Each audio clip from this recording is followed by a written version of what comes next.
Hey, what's going on, everybody? Welcome in. Happy Hump Day. Chris Meaney here with you. Another edition of Mean Streets live here on Game Plus Network and our FTN YouTube page. Thanks as always for taking the time to hang out. We got a great show here. Hopefully it is a great show. We got a great guest. I know that. This is basically the start of PGA season. I think maybe next week officially the start, but we do have the Century Tournament of Champions happening tomorrow, Kapalua, Hawaii, and we got our guy Geoff Fienberg, who you can catch tonight, FTN Network as well, Geoff Fienberg 17. Everybody knows Fienberg, but happy to talk a little golf with him and also about his Chargers. I'm just really super stoked to just have the opportunity to talk to Geoff. It's been a while. Him and I used to work together for years. Everybody knows he's a very, very sharp golf mind, also a sharp football mind, highly entertaining. So he's going to drop by in a little bit. He is of FTN Network, also Mayo Media Network, odds checker as well. He is doing a lot these days, and I'm sure he's going to be busy here over the next 11 months talking a lot of golf. It's kind of just getting our feet wet here with this tournament, right? It's like a field of 39. There's no cut. It's going to be a lot of scoring. Nice scenery. Me north of the border, I'm super chilly. I'm going to have the TV on. Great views.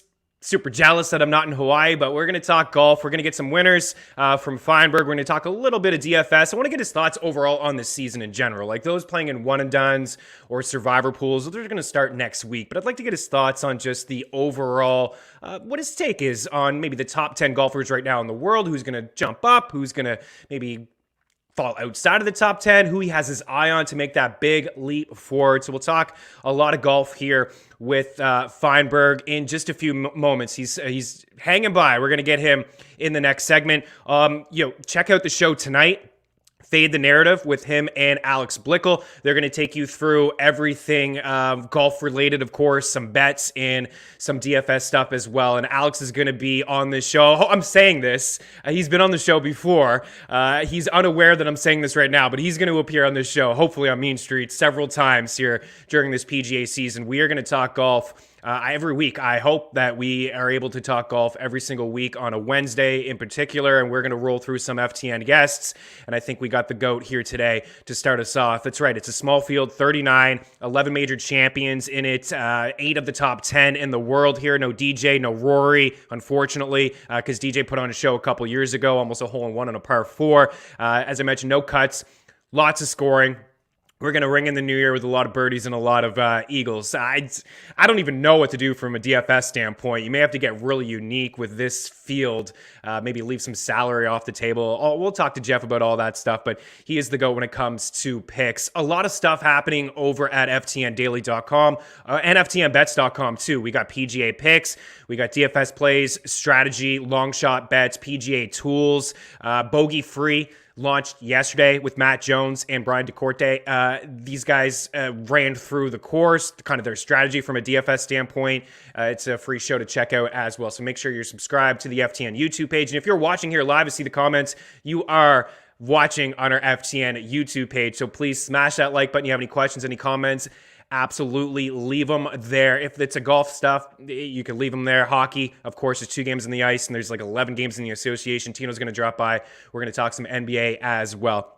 So a lot to get to on this show, but please rate, review, subscribe. Mean Streets is also available on Apple, iTunes, of course, Spotify, iHeartRadio. It's everywhere where you listen to podcasts. Mean Streets available. And if you are watching on Game Plus, a great lineup today. You can catch Mayo and Fienberg and all of his great guests on Game Plus Network as well, all in football this evening at 8 Eastern with Jake Seeley and Jeff Ratcliffe. So a couple things to talk about here today. We're still doing the bet. We want to hear your favorite bet. We still want to see it. Right? We got rid of the Grinch. It's done. It's over. But still, 'tis the season for giving. So we are still giving away some bets. I see a couple in here. Golden, you were on the Avs last night. Gilden, my bad. Brendan, you were in the draw. You were on the Avs. You sweated that one out. I think you said it was easy. I also thought it was easy. A little disappointed in myself. I had them on the puck line. We didn't get that. They blew a third period lead. They came back late and won in overtime. A beautiful goal by Cale Makar. And M. Parley was on the Lightning. We got that one pretty easy as well. But Braden Point let us down down last night. I mean, he had the assist prop. I think for the point props, we gave 5. I believe 4 of the 5 hit, but we didn't overall have a great day. We didn't get the shot prop from Braden Point, which was a bummer. Didn't get Thomas Hertel as well. Clayton Keller continues to ball out. He had his pretty early in that game yesterday. But we want to hear your favorite bet of the day. It could be a golf bet if you want, maybe a top 10. It could be, an outright winner if you wanted to. It could be just an NHL pick here for tonight, a shot prop, a money line play, anything that you want. Leave them there in the YouTube section, and we will be giving another betting package away on Monday. So we'll put all the winners into a draw. And then Parley, you won yesterday, so make sure you hit me up, dude. I know I saw you tweet yesterday for the Kadri assist prop that we got from our FTN Bets account, so I'll reach out to you, actually. I know your Twitter handle, so I'll reach out. You sir, you got a betting package, dude. All the bets, all the picks, all the tools, all the Discord channels available to you now. Yeah, Eric, the Flyers last night. That's one thing that we talk about all the time, and we're going to address it again when Tino drops by, of course, when we talk about the 11 games in the association. It's really hard to pick sides this early in the morning. I say this early. I mean, we're coming at you at noon Eastern.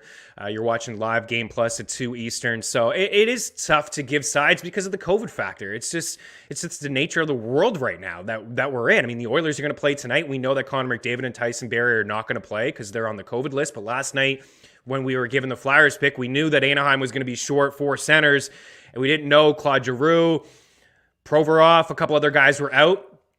Not making any excuses, but at the same time, it's tough to lock in a side bet this early in the day. You really want to wait. If you're putting down a substantial amount of money, my advice would be for you to wait it out close as you can to puck drop, because you could see some key players all of a sudden scratch. I mean, a couple weeks ago, we saw the Avs, I think it was 30 seconds before a puck drop. Darcy Kemper, IR. Cale Makar, IR. Gabriel Landeskog, not going to play. I mean, that's like, what are we talking about here? We're talking about a top 3 forward on the Avs, the best defenseman arguably in the NHL, maybe not an argument at all, and then a strong goalie in net, and the Avs going to their third string goalie. So these things are certainly going to happen. George, fire the Flyers into the sun. Absolutely, right? Atrocious. Carter Hart was not good. I had subs tell me, don't play Carter Hart in DFS. And, Kevin Hayes, right? An opportunity for Kevin Hayes to stand out when there were so many key players missing in that game last night. No Giroux, no Sean Couturier, and he wasn't able to step up at all. A couple things here. So we do have 2 games to talk about tonight. It's the Oilers and the Maple Leafs, so it should be a pretty entertaining game despite no Connor McDavid. And then Pittsburgh and St. Louis. I'm going to have my eye on that game. The Penguins have won 8 straight. They're starting to get healthy now. Brian Russ is back in the lineup. Jake Gensel, Evgeny Malkin is skating. He's close to returning. They're 4th in the Metro, and the Blues are 7-2-1 in their last 10, 1 point back of first in the Central. A lot of key players to talk about from that game. We'll talk about that a little bit more later on, but if you're stacking from a DFS standpoint, I'm really interested in that contest. As for the Leafs and the Oilers, man, 2 teams really headed in the opposite direction. Edmonton has lost 4 straight. They're 4th in the Pacific. They're 18-13-2, 38 points, 1 up on the Kings, just 3 up on the Sharks and the Canucks, who have won 8 of their last 10 games, points in 9 of their last 10 since making that coaching change with Bruce Boudreau behind the bench. The Oilers they have the final wildcard spot, but only a 1-point lead on Winnipeg. And I think hot seat. Can your seat get any hotter, dude? The Oilers need help, and they need help in net. That's for certain. And Toronto, 44 points, 3rd in the Atlantic, 4 back of the Florida Panthers, who just, crushed Calgary yesterday. They're shorthanded up front, and they still had their way with a really strong defensive team. Again, the over hit in Florida's home games, all but 3 this season. And only 3 losses at home this year, something to keep in mind.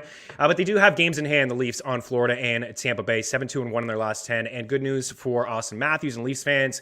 He is going to play here this evening after a precautionary COVID test yesterday that kept him sidelined. But no Andre Kasha. He is out. As I mentioned, 11 games in the NBA. Let's give, this is the last time I think we're going to do this, right, Tino? The 12 days of Christmas. Do we have day number 12? There it is. Bang. 33% off FTN Bets, FTN Daily, a Diamond. You can use the promo code XMIS12. So if you're looking to maybe upgrade your membership, FTN Bets or FTN Daily, 33% off the Diamond membership. You can check that out over at FTNBETS.com and also FTNBETS.com/free. You can sign up for the free newsletter. You're gonna get all kinds of goodness with that newsletter, including a free pick every single day. So free to sign up. Why not? FTNBETS.com/free. All right, enough rambling. That's it. We're going to bring in the GOAT. Geoff Fienberg's in here next. We're going to talk some PGA. And, of course, we're going to talk the Chargers and Raiders. A big game for his Chargers this weekend. Mean Streets continues here on Game Plus Network.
What's going on? Welcome back. Geoff Fienberg, MIA right now. I was talking to him this morning, so hopefully we can get him before the end of the show.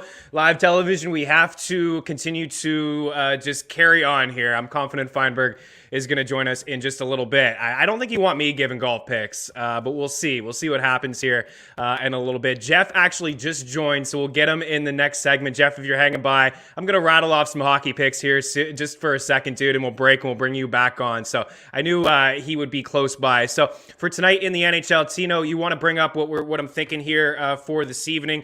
Just say, some of these shot prop guys are not available just yet. Brian Russ and Jordan Kyrou I can't find just yet, but I feel like they will show up in a little bit. You got to keep an eye on our FTN Bet Tracker. Keep an eye on the Discord channel, as well as FTN alerts on the Twitter machine. You're going to get the bet right away when it happens. As for Darnell Nurse, this is not really breaking any news for him. He has cleared 2.5 shots in 9 of his past 14 games. He hasn't cleared lately, but he should get a ton of ice time. I mentioned no Tyson Barrie here, no Connor McDavid. I think it's also an opportunity maybe to take Leon Draisaitl over 3.5. He's at plus money. Think about guys like Zach Hyman here this evening, guys who may shoot the puck a little bit more and get more ice time with Connor McDavid good sideline, but I do like Darnell Nurse. I also like Morgan Riley on the other side. I know for me and a lot of people, FTN subs, we're always talking about the Leafs and their high-powered forwards, and why wouldn't we? Austin Matthews, but he's always juiced, or he's at 3.5 and he's juiced to the over, or he's at 4.5, or William Nylander, John Tavares, these guys are at 2.5, and you know what? It's okay, but Morgan Riley has been super consistent, and he's always at a pretty good price. He's minus 125 here for 3 shots. He's cleared 3 shots, or 2.5 shots in 7 straight games. 12 of his past 16 contests, he has had at least 3 shots on net. Gets a lot of ice time. He's playing really good hockey. So those are the 2 that I'm looking at, 2 blue liners in that game, and it's hard for me to back this Edmonton squad. I mean, they haven't been winning games with Connor McDavid, and now they're not going to have McDavid, and they're not going to have Barrie. So it's going to be, I think, a Toronto win here today. It's just hard to really back them on the money line, juiced on the money line like that. So puck line, it's okay, but I think shot props is what we attack tonight. Maybe some point and assist props is where we go here this evening. In the other game, Russ, he returned to the lineup in Pittsburgh's last contest. He had a hat trick, 5 points. He had 5 shots in his return. He's only played 13 games this season, and he's cleared 2.5 shots in 8 of his 13. And he's had games with 4 and 5 shots. He's plus money for an assist tonight, playing up front with Sidney Crosby and Jake Gensel. That's the line I want to target here this evening. Gensel's at 3.5 plus money, but Rust, if you can find him at 2.5, if not, I think we can go to Gensel, and I would shy away from Sid the Kid, right? He's got 2 snipers on his wing now. He's a pass first guy. He's not going to be shooting quite often, but I do like his wingers, Jake Gensel and Brian Rust. And then Jordan Kyrou, my goodness, what a season he's having. 12 goals, 2 back of his career high set last year, 32 points, 3 back of his career high set last year as well. And 32 points in 29 games. I wouldn't sell high on him.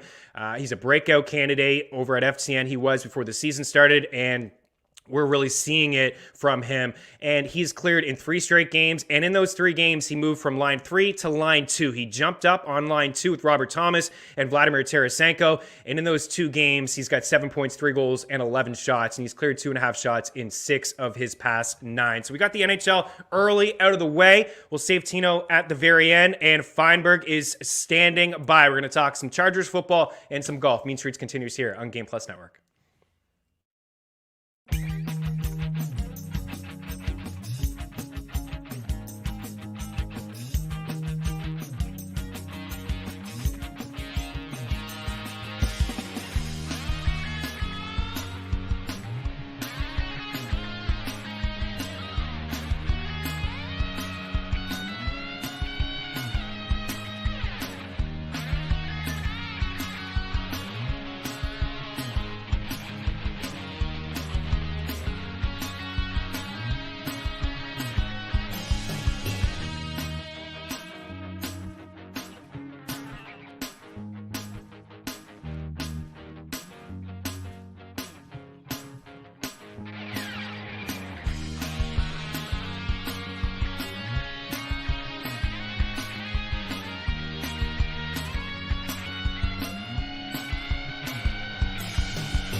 You're watching Mean Streets here on Game Plus Network. Chris Meaney and the GOAT, Geoff Fienberg, G Fienberg 17. You can catch him tonight with Alex Blickel, Fade the Narrative on FTN. You can also catch him on the Mayo Media Network, Odds Checker.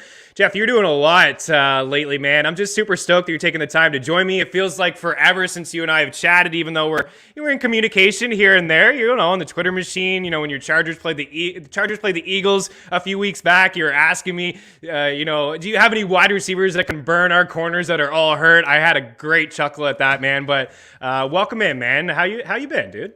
Yeah, good times, Chris. Happy to chat. And I don't think when that weekend ended that you would be the one with your feet up in a playoff spot, and I would be the one having to, I guess, play the last game on the schedule for said playoff spot. So. What's your emotions like heading into a win-or-go-home game here? Yeah, I'm nervous, but I think I'm pretty calm. Like, I'll be a bottle of nerves on Sunday, and I've almost joked my golf bets are going to be like free rolls, in the sense that if the Chargers lose, I'm not going to be mad about like 3 or 4 golf bets that I lost. My soul will be in another place. But I was so bleak last week that the fact that the Chargers have control their own destiny Like, yeah, I can only feel positive with what happened. You know, they got the help they needed and they won their games. So where I was a week ago, like I would have begged for this scenario. So I can't be anything but fully positive. I think, you know, heading into the season, yeah, if I would have told you or someone would have told you, you know, you'd have a winner go home in the final week of the season, you would have taken that. You would have been all about that. I'm sure the expectations may be a little bit higher for you and Chargers Nation, but I just want to get your thoughts overall on this season. I mean, I'm sure you're a big fan of Brandon Staley and what he's done and with this team, but I mean, I know I'm not taking shots here, Fienberg, but another year of just an emotional roller coaster with this squad or what? Yeah, I mean, for me, it doesn't really break down to the emotional roller coaster that many make it. A lot of good teams like gave away games this year that they probably shouldn't have. The defense didn't play as well as it probably should have. But like, I think, let's be fair, the Chargers win total was 9. I know that because I'm sitting on a big ticket. That's a guaranteed push. The Chargers to make the playoffs was plus 115, plus 120. I know that because I'm sitting on a big ticket. Like when you make those futures in August, you're not literally thinking it's coming down to tonight, Chris. So I think in the big picture, they're kind of where people thought they would be, a chance to be second place in the AFC West. You know, despite some exciting moments maybe early as the Chiefs were faltering. Bottom line, it's imperative, though, for the Chargers, in my opinion, that Justin Herbert and Brandon Staley, though this is a quasi-playoff game, that they get to play in their first playoff games this week. Because we got the Herbert rookie contract. His year 2 will now expire. And it would be nice for when it's go time. They have the second most cap room in the league headed into this offseason, Chris, so they can make some big splashes or they can literally solidify the roster with depth everywhere if that's what they want to do. But it's a crucial step to when it's time to really feel that the ceiling is attainable, that there won't be that, oh, but they've never played in a playoff game before. Wouldn't it be great to go to Arrowhead next week for round 3, a team the Chargers know they can hang with, but win, lose, or draw, just get that out of the system for Herbert, Staley to just have that game in Arrowhead already pocketed in year 1. So that would be crucial. That is important. To not get that experience, in my opinion, it would be a big bummer. It'd be a huge bummer.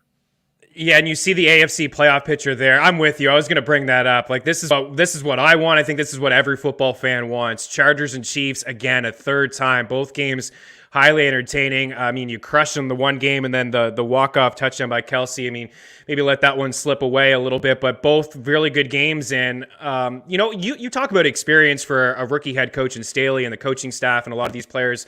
That's sort of the same thing I feel about the Eagles. Like I don't expect them to make a significant run, but it's so important for, you know, a young coach and I think in young players to get that playoff experience. What do you make of Staley's first year with the Chargers? Overall, first, I feel really excited. Like we might have the right guy. He's a baby. He's like the same age as me, which is like weird to think about. And there's still clearly a lot to learn. Disappointing in the sense that from a flip side, I think people had some concerns about the Joe Lombardi offense and how that could translate in a lot of like Saints copycat stuff. And if you look at the Eckler stats compared to any year of Kamara stats, like, well, that's a wonderful addition that Joe Lombardi has brought over. Would I like to see Herbert throwing the ball deeper more often? Yes. Do I think this week, Chris, like maybe Herbert rushing yard props could be a thing? Because this is a balls to the wall game. This is like, we're not throwing it out of bounds. Like it's just, we're going to put our head down and go. You know, everything you've been saving, you don't worry about injury, God forbid. But this is sort of where it now gets board on the table. Clearly disappointed in the defense. He's a defensive guy, but the Chargers defense lacks a lot of depth and lacks, outside of Derwin and Bosa, there are problems there. I would have hoped just schematically, you know, maybe they could have been better. And maybe overall there's ways where maybe he takes less of the responsibility. I have this fantasy that Denver fires Fangio, and Fangio, who brought Staley into the league as an assistant in Chicago, then brought him to Denver, pays it forward and say, now you join my staff and we have revenge games for you against Denver twice a year. Let's go get them. But so there is room to grow. But I also think in a micro sense, if you look at how the defense has played, and this might be not fair, But that second half versus Kansas City, Derwin James was not on the field and Kelsey started to dominate. And in Houston, embarrassing game. I'm not making excuses, but they were out like 7 starters and Derwin James doesn't play. When Derwin James plays and doesn't play, like that is the metric for which you need to look at statistically figuring out how good or I should say how bad the Charger defense is. And it's not when he and Bosa are out there together and they're healthy now. The defense is almost as healthy as it's been all year. So I'm confident, but at the same time, paranoid as hell, a little Hunter Renfrow, like all over the place, right? I see it. I see what everyone else is watching on Sunday. 4th most catches in the league in the last month. He's probably won people fantasy ships right now. He's been an absolute monster. So he's our problem. Yeah, we've talked a lot about Hunter Renfrow on this show. It's weird, right? The Raiders, there's so much adversity that they've gone through this season, and I know that you're thinking about it too, right? Carr, is this another thing is there anything that the Raiders like scare you, or is it just that narrative that they have overcome these random things, right? And it's another one for Carr. But I mean, I've been saying it for 2 weeks. When I looked at the last 2 weeks of the schedule, the Chargers have the favorable schedule. I think that they have the better roster than the Raiders. They certainly have the better quarterback. That's not a shot at Derek Carr. And you mentioned Derwin James. Man, dude's one of my favorite players in the league. He is unbelievable. Yeah, so listen, like I should have prefaced the entire conversation. Like with Oakland is here. Oakland has a pulse. I was not only hard on Oakland in preseason, like win total projections. I thought it was going to be a tough year to begin with for them, Chris, and let alone what happened midseason coaching, tragedy, every step of the way. So I can only admit when I'm wrong and give full credit to the fact that they are here ticking with a home game. I've made fun of Oakland Oakland. That's it's all right. Oh yeah, like their home field yeah. has been an embarrassment. I was in Vegas the weekend the Bears were there. You saw the clips the weekend it was Washington or Philly. Like, it's been an onslaught. So to me, I'm worried we're the lonely Chargers. We're not this fan base that's going to travel and invade. And this is finally the one game where it can maybe be like the Golden Knight fan gets to like come in and you know, be that rallying cry. I have all sorts of paranoia. I'm a weirdo that thinks death swag. You know, listen, John Madden just passed. That's going to be like a big narrative on the football game. And for as much as the league and the Raiders have had their battles and have locked horns over the years, this might be the one spot where the league, like, who cares about the Chargers? To me, I'm worried I'm here to take a job for Vegas in what I think would be important to the league to let's, you know, through all the controversy, let Vegas get a win and then lose by a 50 burger next week. So I have all those fears, but they also play this Gus Bradley, one single high safety that every team with a quarterback who can cut air has simply dominated. Like the Chiefs, they've been great and they found their mojo, but they pretty much found their mojo because Gus Bradley decided to do, he's not going to do what every other defensive coordinator in the league is trying to do with KC, which is rein it in, play the too high. So I think the same way the Chargers will be able to move the ball. The Chargers have issues, but the Raiders have like the 26th ranked third down defense. And we have a quarterback and an offense that's like the 8th best third down offense. So I think our strengths and their weaknesses match up better than maybe, in my opinion, some overrated defensive struggles. But that's just the bias, like hopeful approach maybe also. No, I agree with you. Yeah, I mean, we saw the Chargers and Herbert torch them earlier in the season, right? Absolutely. And the Raiders, like, it's been weird wins. It's like last second wins, or they've been beaten up on some pretty mediocre opponents. I don't want to take too much away. Like some teams are pulling 2-7 when getting drawing cards. They're pulling like pocket kings on the COVID. Like, remember when they played the Browns? Like, Browns didn't even have a roster, basically. Yeah, exactly. And even Wentz last week, like he played, but he starting quarterback, you don't get a practice till Saturday or something. Like that's going to matter in the NFL. So yeah, he started off that game absolutely brutal. I just want to, obviously I had to talk Chargers with you. You were certainly going to be emotional this weekend. I think you're going to be fine, dude. I think you're going to be great. Chargers, I think, are going to get in. That's my prediction. They get in. I do think it's going to be like typical Charger fashion though, man. It's going to come probably down to the last play of the game. Maybe a kicker. The Raiders got this like last minute fourth quarter. They do. Absolute everything. They do. Unstoppable feeling at the moment. Yeah, so I know. we got to put him away. We got to put him away. A couple walk-offs for Carr last week. A couple that really stand out. One against the Ravens as well. Everybody is here to hear about your golf picks and for you just to talk golf. We got some questions. Anybody has any questions, leave them there. We'll get them for Geoff. We're going to break Fienberg, and we'll come back here and we'll start to talk about the Century Tournament of Champions, who you're feeling, and also maybe just get overall thought on like not just a long shot for this weekend, but some players that you like maybe to take that next step forward in this PGH season, which does get underway officially tomorrow. So keep her locked. Mean Streets continues right here on Game Plus Network.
Meaney and Geoff Fienberg here with you on Game Plus Network. Geoff has got the Elite Tiger poster in the back. It was kind of cool to see him back on the course so quickly, right, with his son Charlie a couple weeks ago. And George, our guy George Z, always making some sharp graphics for us. He wants to know which champion signed that Masters flag behind you. That's a 20. It's to the right here. Yeah, 17 Sergio. So it's a Sergio. Oh, baby. Nice. Championship year. Yeah. Yeah. Probably won't see too much Tiger this year, right? No, probably not. But he's done what is right. He's given us low expectations. And I think he'll probably over deliver. And I mean, as I said a few times in some season preview content I did, Chris, I think we're going to be fulfilled. I don't even mean in wins, but I think we're going to get a lot of Tiger like before we come home here. He's got too much of that competitive spirit. And I never thought he would play Champions Tour majors or even any Champions Tour like in 4 years. But I truly believe he will one day. And I have like this opinion that he's going to get an ownership stake in the tour and he's going to get equity in it. In the same way Arnold Palmer sort of created that tour and took it to a level, Tiger's going to take it. And it's the ratings Tiger will get to golf on the seniors tour against like Phil and Furyk and all those guys that we sort of remember. People older than us even remember more fondly in many ways. Those TV dollars and ratings could compare to 88% of PGA Tour events. So I got this vision of serious long-term Tiger fulfillment coming, even getting Charlie on the bag for a few years. But if you're asking me, is he going to play the Masters? I do say yes, although some people disagree with me on that. I say he'll play. But at the same time, it was a day and a half. It was in a cart. It was, a thing with the sun. Like, maybe we really did take too much from that, So he looked gassed towards the end. He's limping a little bit, but you're right. He's in the cart, kind of shot for shot. We'll see. I'd like to see it. I think maybe next year, I think we'd certainly see it, but we'll see. I'm sure he would want to, obviously, and everybody out there would like to see him in the Masters. Let's talk about this weekend. So we got the Century Tournament of Champions here. Here's the odds from DraftKings. Small field, 39, 11 major champions. 8 of the top 10 in the world are here. No DJ, no Rory. Again, no cuts, a lot of scoring. I think we're going to ring in the new year, Fienberg, with a lot of birdies and a lot of eagles here. Elevation. I don't think the wins are as crazy as years past, but Rahm is up at the top, and there's no surprise. I mean, he hasn't played since September. Took a bit of a break. But, man, what a season he had last year. Tough to really bet him up at the top, although I'm sure the winner is going to be maybe somebody from this board, but I want to get some long shots from you in a little bit. But what a phenomenal 2021 from John Rahm, plus 750 here, 14 top 10 finishes in 22 starts, 63% success rate, top 10 in all 4 majors. I got his first major last year, the US Open. He had a 6-shot lead at the Memorial. A great year for him. We got Justin Thomas, who's had success here, 8-1, Morikawa, 10-1, BRYSON, XANDER, the Hove, CANTLAY, got Burns in here, Berger, and Cameron Smith in there at 22-1. Again, I guess there is a question here from Logan Chamberlain. He says, Jeff, are there any golfers you are trying to live bet if their number drops during round 1? And I suppose that would be from somebody from this list. Yeah, I don't know that you're going to get too much. I mean, in many ways, it could be a guy like XANDER, who's just phenomenal in no-cut events and has shown an ability to charge when he does maybe shoot a 71 to start. I did kind of make a joke with Mayo that any event that Rahm or Morikawa are both in, that maybe you shouldn't even bet and just wait to maybe get live bets, because I have just such a belief that it's them in a definitive gap. And I could even agree with you, or I even think Rahm is better than Morikawa. And I don't even think that debate is as close as people want it to be. That being said, I'm betting none of those top 3 this week. I don't know. The books, I don't think they're going to give you anything really from a live on a Thursday, to be perfectly honest. But if, I don't know. This is an event I'm really looking to live bet, although it's going to be on like the same time you're watching those hockey games, Chris. That's the different part about it. And nothing makes your life feel more inferior than watching these guys in Hawaii while we're stuck up where we are. Temperatures are bottoming out, late at night through the weekend here. So I'm not really confident to make a live proclamation on how that board could sway, because, if Rahm catches a heater or any of those super elites, I always get to the belief like it's over. Not always the case. That being said, the guy that I have hitched my wagon to this week is Xander Schauffele. Quite high on Xander. Caught some of those 14s that were out there earlier this week. Nice. I'm bullish on Xander as a whole for the season. Like, we're going to get the wins. The wins are finally going to live up to the odds and the name value that he represents, Chris. But looking at it, his last 3 times here, first place, second place in a playoff loss, and last year, 5th place, literally a week off of a COVID diagnosis. And this is a hard walk. It's a very hilly, terrainy golf course. So for what it's worth, he's got those finishes in his last 3 years. And this is a hard week to bet, you could argue, in general. Sort of like the same way. How do you bet? It's like Vikings Bears. It's like the player, like Justin Jefferson's playing, but what are the motivations? You can't go by the models, because Rahm hasn't played since September. Like, what modeling are you going to go by? Even guys that played the Hero a month ago, it's been a month off with holidays and New Year's and a lot of this and a lot of that. You don't know what guys are coming in here. Some guys might just be like, we're revving the engine for the first time. We're going to watch this event. Someone's going to shoot a 62 and say, I haven't picked up a club in a month in this post round. And someone's going to shoot a 74 and say, I haven't picked up a club in a month after their round. So a lot of narrative street comes into betting an event like right out of the gate like this, at a resort location like Hawaii, hit and giggle, free payday. But Xander, guy hasn't won in 2 full years an official PGA event. So how can he take a course that works perfectly for him and have anything but a full mindset of ultimate effort? Like, he can't be wasting opportunities now on layouts that suit him and that he loves. So I'm full bore on Xander this week.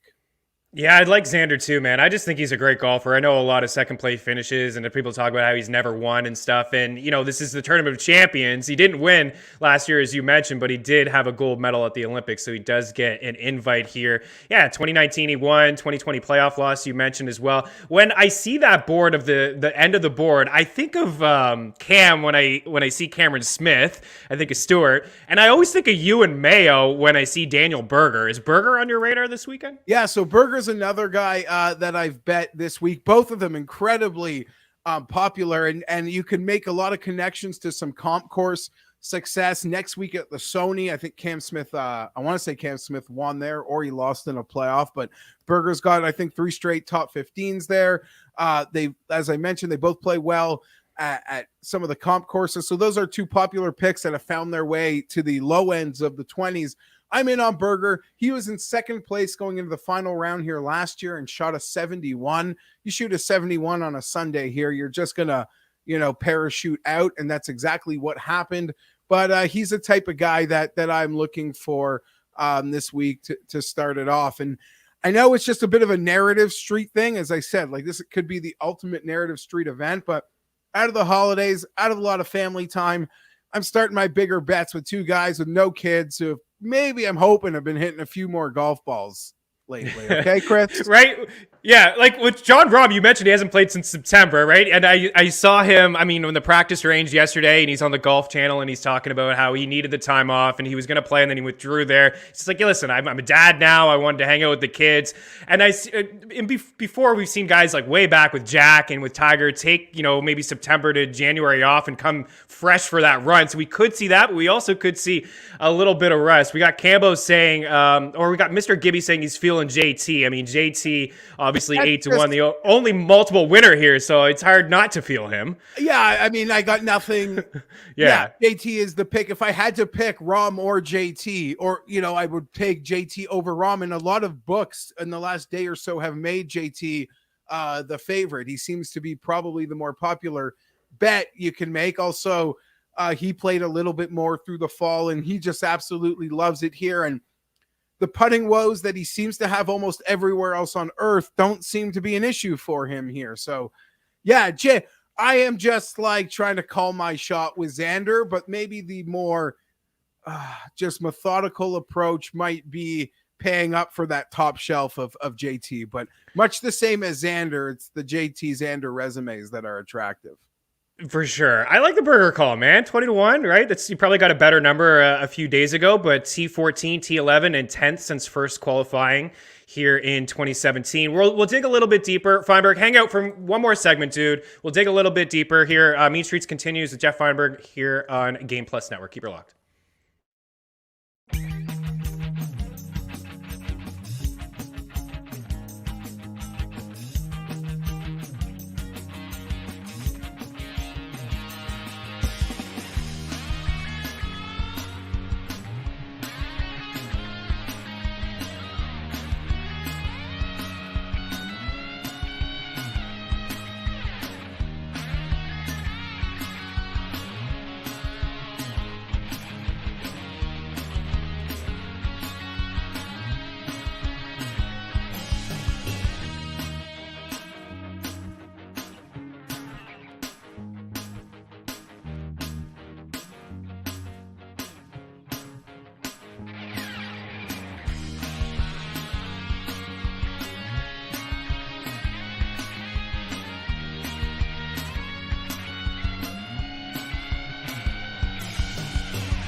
Chris Meaney and Geoff Fienberg here on Game Plus Network. We are talking the Century Tournament of Champions, which gets underway here tomorrow. Fienberg, let's dig a little bit deeper here into some longer shots. I know you don't always like to bet atop of the board, and we've talked already. This is a different tournament. Next week, really, we're starting one and dones and survivor pools and all that stuff. But you got Hideki here up at the top, 22-1. You got Patrick Reed, who has done well here, 28-1. Koepka, 30-1. Leishman, we had some comments here. Give me some Leishman at 40-1. I think you could still get him at 33-1 over at PointsBet. He's always been a guy that's should be on people's radar when you talk about wind and stuff like that. Is there anyone here on this board that catches your eye? Yeah, so I'm on the part of like many on Patrick Reed this week. I bet the was a 30 or 31, even 33s out there earlier this week. He's just got, for this field, he's got one of the more complete resumes here that includes wins, that includes multiple second places. He lost to JT here in a playoff, and trying to play that motivation game, which I hate to play. Like in golf, I truly hate to play. But in an event like this, so close to the new year, to start things off, Reed is never like teeing it up for anything but to win. And like they all are, but he just, between his resume, and I'm sort of in this all-in read mode because I feel an early season win off the Ryder Cup snub, Chris. So I am in this all-in read mode early season. He's going to get a lot of points. He's going to have to qualify on points to make the President's Cup. So I'm very bullish on something big from Reed early in the year, and why not Hawaii, where he's won and T2'd. Leishman I like. I didn't pull the trigger. A lot of guys here, even Sungjae on this list. I think Hideki's a silent assassin that not many are talking about. So that would sort of be my outright cutoff, though. I'm not going for any long shots this week. That's typically, right? We don't really see that here at this course. Yeah. I mean, so Harris English wanted a big number last year, like 30 or like maybe 40 to 1. 30? Sort of, 30, yeah. Yeah, shook your head like, oh, you could have seen that coming. And I see many parallels to a Kokrak or Leishman situation. But I pulled the trigger on Xander, and that took most of my units. Dude, we'll get you out of here on this. Just why don't you tee up some of the stuff that you're doing here, in the golf world, what you'll be doing, the show tonight with Blickle. Man, everybody's excited that you're on this show, and everyone's really looking forward to following your work. So why don't you just tell people what you're up to these days? Yeah, so up next for me will be tonight with Alex here on FTN. Looking forward to chatting with Alex this week. He's part of that Sam Burns army that I'm sort of not really – I love Sam Burns, but, I want to put Sam Burns in a class where, I can lay a quarter to bet Xander in a head-to-head. So I look forward to going back on that with Alex tonight. I'll, tease what he's getting from me on that note. But, yeah, Mondays through Wednesdays, you'll see a lot of me with Mayo, with Odds Checker, and here. And then I'll hibernate a little, and you'll see me again next Monday to talk Sony, and I'll either be vibing for a Charger playoff, go excited for Arrowhead, or maybe even I get to drive 90 minutes to Buffalo, Chris, or just ultimate sadness, and I'll be like a dead fish talking about the Sony early next week. That's just the realities. We're transparent. I got a feeling, dude, you're going to be talking about Chargers playoff football with Mayo on Monday. You're going to be feeling it. I hope so. You guys are going to talk some DFS a little bit as well. I know you're a big betting guy and you get into the DFS. Logan does have one more question for you. JT over Rom and DFS. Is this a week where you just have to be super unique, maybe leave some salary on the table? It's going to be a lot of scoring, man. Yeah, I can't stand no-cut events in general. Yeah. This is like the Tour Championship. I suck at it, but I love the concept of trying to pick the cut. There's going to be very little variance in lineups. It is JT over Rom. That being said, in something like DFS, maybe because we're also not anti-Rom, but relative to the situation and a little unknown, JT getting all the steam. DFS, yeah, I say Rom. But if I got to bet one to win, I say Thomas. That's the weird part about trying to play against opinion when it comes to DFS. Listen, one more thing. Tino, bring up the top 10 golfers in the world. George made this great graphic for us yesterday. So he puts in a lot of good time for us. So I didn't want to put this to waste. This is a random question. Is there anybody on this list that you see maybe jumping out of the top 10, or is there somebody not on this list that you say, okay, this is the year, like this is the quote unquote breakout season for this golfer that maybe could jump in here? I know it's a random weird question. Yeah, I mean, and you're sort of just picking, like you're kind of just picking the next level. Like it'd be cheap to say, okay, Burns exits and Berger or Scheffler get in there. Yeah, I don't know. I agree with this. I think right now, for this moment in time, I still think Sam Burns is a little overvalued. And I could even make the case for this exact moment in time, Viktor's overvalued. But if he won 2 majors this year, I wouldn't be shocked either. So cheap answer from me, Burns, you're out of here, bud. You're done. Jeff, appreciate it, man. What a pleasure to talk to you. Good luck this weekend with all your bets, and most importantly, with your Chargers. Make sure you check out Geoff Fienberg tonight. Fade the Narrative with Alex Blickle on FTN Network. G. Fienberg 17, doing some fantastic stuff over at the Mayo Media Network as well. Tino's in here next. We're going to talk NBA. Keep her locked.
You're watching Mean Streets here on Game Plus Network. Chris Meaney bringing in Tino Rodriguez _ producer Tino here on the show to talk a little association. Where are you leaning here? Chargers, Raiders? Like, what do you think? Again, you had another day to think about it. I know we talked some NBA, but quickly, Chargers, Raiders. I'm sticking with the Chargers, but the more hearing Geoff talk made me think that the Raiders are somehow going to have this ball with a chance to win this game down the stretch.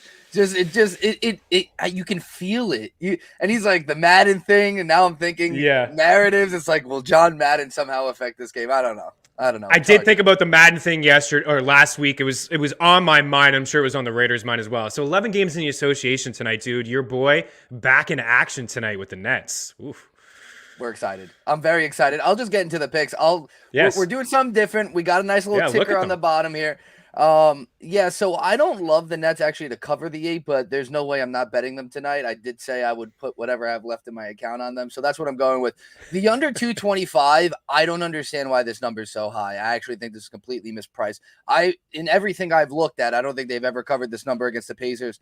Earlier this year, I'll just get the exact total. This is way under. They hit 203. 203 was the total. So we're looking at 22 points under this total. Now, granted, Kyrie wasn't there, but I think with Kyrie playing today, it only means they're going to try to feed him the ball more. His over-under of points is at 19.5. I told you that's a really tough spot to be in because he's coming off the bench to start. If he starts off cold and they try to feed him the ball, 1, that'll be less points for the total. But 2, he has to find himself to get over that 20, that 20-point mark. They say he's going to play in chunks, but I don't know what that means, right? I mean, that's like coach speak. So I'm staying away from the points, and what I'm going to do is go for the surefire over in assists. 3.5 is way too low, and I told you this guy's a career 6-assist guy. If you look at him when all 3 of these guys play, I know everyone gears towards Kyrie being the shooting guard, which is fine, but he's a point guard by nature. So I think if they over pursue him and think he's going to score, or if he doesn't start off hot, like I said, he's a well enough player to start dishing the ball. 3.5 assists is just not enough for a guy who's going to be playing a chunk. And we'll know early on. If he's firing, he has no reason to pass. But if he starts missing a couple shots, which I'd imagine for a guy coming in midway through a season and hasn't really played all year, I think he's going to have to pass the ball. So I love Kyrie's over assist, love the under, and then I'm going to take the Nets with the spread, but the under and the assist is where I'm at. We're taking the Warriors to cover -5.5. I don't understand this. This is another one I don't understand. Yeah, no, it's weird. They should beat the Mavericks. I like that it's under 6, which is nice. Whenever I see those 6s, I always tend to get it wrong, but the 5.5 is where I want to be with the Warriors. They're rolling. They're great against the spread. They've been doing what they do, so I don't have to go too crazy into that one. So I want to get away from a lot of these heavy road spreads, so I'm going to go with a home dog here. I'm going to go Nuggets +3.5. I ended up trickling onto this because I was looking at what Jokic's triple-double number would be. It wasn't high enough. I think it was only like +275. I don't really want to dabble with that.